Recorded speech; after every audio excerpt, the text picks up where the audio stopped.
Hi everyone.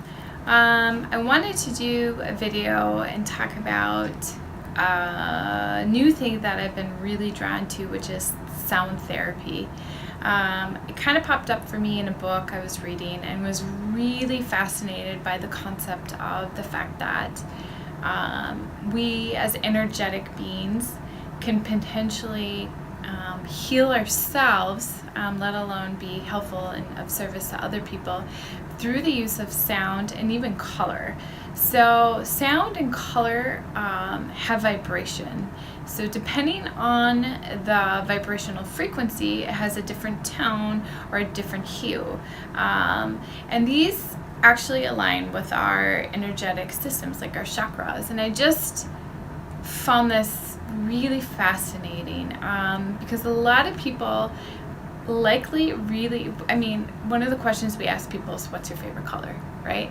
And people really often resonate with music, and sometimes not uncommon to hear people talk about how music tends to reflect their mood. So I see this patterning already, and I just had an intuitive nudge that sound therapy is really, and even color therapy, but sound therapy can be really helpful in integrating into any sort of healing arts. And so I had searched, it was kind of ironic, I had searched the internet looking for any training programs, and I kind of came across a few online ones, which to me were pretty questionable. And I was getting kind of frustrated because I was really hungry for information on this, and really wanting to understand more and actually go to like a formalized structured training. And then one day it was like weeks later, I was researching something else, and boom, an intro to sound therapy training just sort of materialized, and it was literally like 5 miles away from my house. So I got so excited because I had been waiting for that, and had been called to me, which is, again, for me, a nudge that this is definitely something. And so I quickly signed up and I went, and it was amazing. And what came out of that I really would love to share, and what I'm going to start to experiment and incorporate even into my practice, is just how powerful sound is.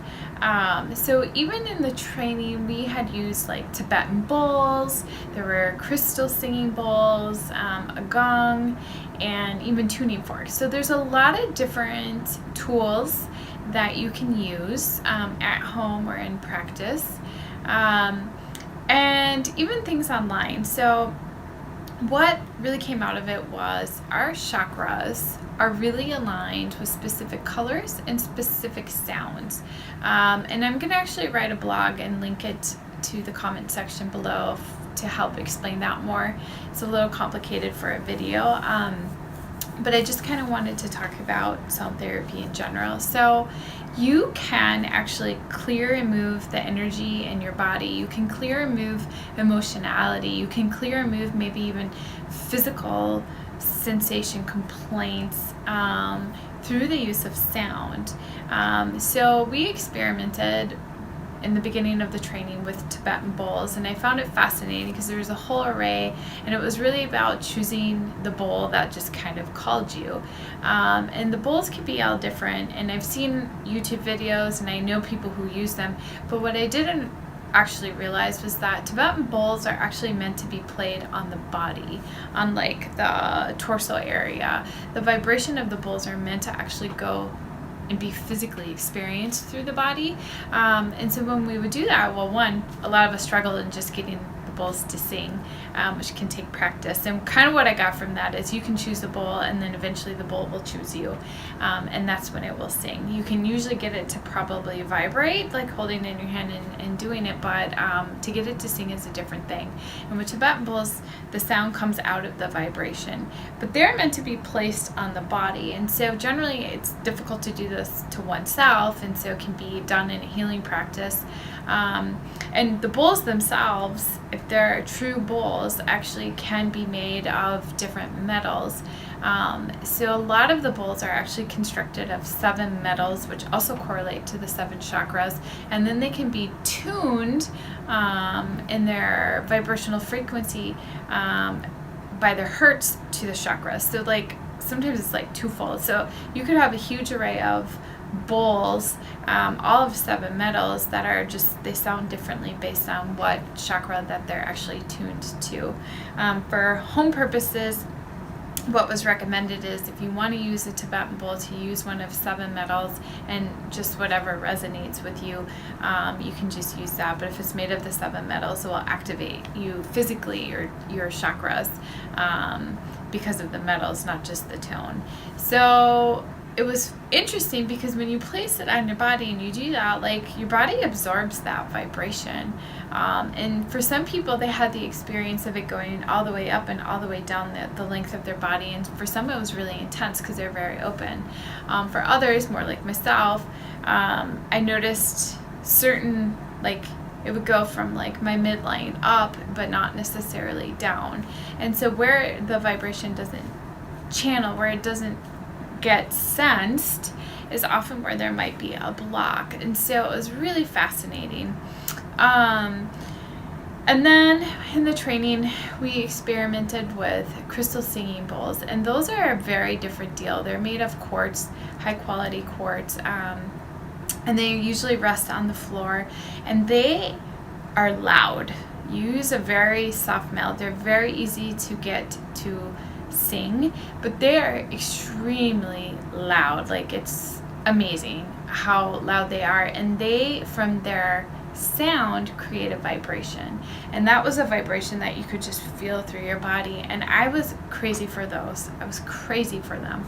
I loved them, and it's not something that I can do in my practice today because I'm in a small building, and literally it would probably fill the space of this building. Like, they're amazing, and the tones are incredible, but you can feel the physical reaction. You can feel different parts of your body responding, kind of like a pressure or a pull. You can feel movement, and so they're an awesome way to do that. And there was a gong there that is something that actually, because of the resonance and the vibration, actually opens a portal, and so that's what those tend to be used for. And they also can be a clearing instrument. So like in the training, the practitioner, the healer, used it to kind of clear out after we've been experimenting with both the bowls and the crystal singing bowls, to clear out the energy, and just kind of reset that the tone of the room. But I just wanted to share this, as there are, if you look across the globe, there's so many cultures. Music is such a big part of culture anyway, but you will find that it's so integrated into spiritual practices. So many people, like, you think of singing, you think of different instruments. It's often part of rituals. It's often part of sacred rituals or religious practices. So it makes complete sense to me that we resonate with that, and intuitively seek things out without necessarily always understanding why, just that we like it or it makes us feel better. And so with the specific mindset that music can actually be healing, they show that it alters your brain waves. Different frequencies can really have an impact on sort of the brain waves, and can recreate or mimic what we have as far as brainwave patterns when we're sleeping. So it can be really restorative, really calming, and can really just shift the energy in the body. And so it's definitely something that's easily incorporated into kind of your daily life. And they have the music scales are actually aligned with the chakras, and so you can YouTube, you can do Spotify, and they have the different healing hertz available in tones that you can just listen to by yourself. It's free and available, or you can find someone who helps with that. There are people who do sound therapy. I know therapists and I know healers that incorporate is something that I'm going to be incorporating, where you can just use those instruments, you can use the hertzes, you can use tuning forks to ground and to process and to help sort of facilitate the processing and movement of energy, of emotion, of experiences, so it all gets integrated in a way that's really best serving to you. So if you're wanting more detailed kind of technical information, please check out the blog that I'm going to write on it, and that will likely be the most easiest way to kind of process it. It can be kind of technical, and there's some info on Google.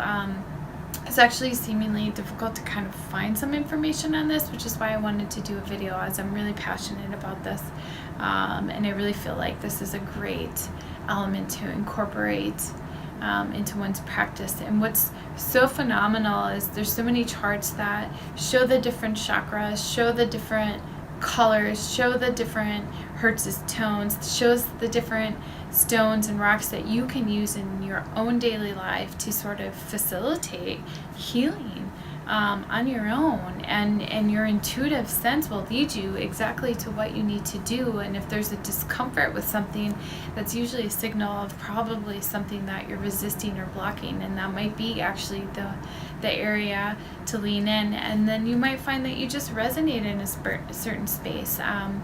Like the practitioner said in the training, we all have a tone, we all have a note.